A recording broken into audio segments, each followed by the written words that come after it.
风灾带来嘅台风，危害花莲地区嘅农业损失嘅东洋葱，300公顷嘅香蕉树疏水，380公頃嘅西瓜田等等淹水。另外，苗栗栽培嘅有機青菜未受到影响，文旦落果种群有两成。县政府初步按算，农业损失已经减未有1亿元嘅。莫拉克风灾带来的台风同冰雪，地度种的有机青菜果子生得乖苗加大快。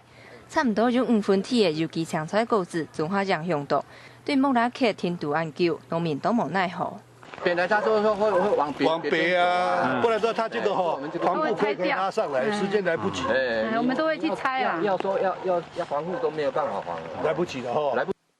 因此有機栽種的成本較高，除了作物以外，還有其他的設施，連海損失還算唔到。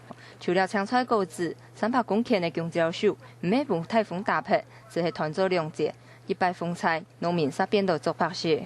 這經濟物件，你若講烏無倒啊，葉啊無去，伊嘛是無啊，伊就是講掉大條，伊就大條，伊袂，它是靠光合作用去大嘛，伊唔是靠講我緊你食肥去大啦，富林進攻種的300公頃的二期西瓜，風災一來，唔免碰颱風打劈，只係樹上當嚴重。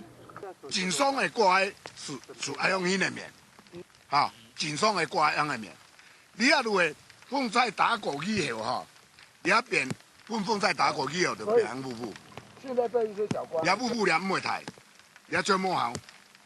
嗰個新灣日就豪宅嘅樹梅鄉擴港文旦650公頃嘅栽種區，落果未有兩成。縣政府聯合按算，體育場館嘅農業損失基金無有異議，現金嘅補助標準，縣政府未講，無積極同農民攤手，盼補助嘅事情。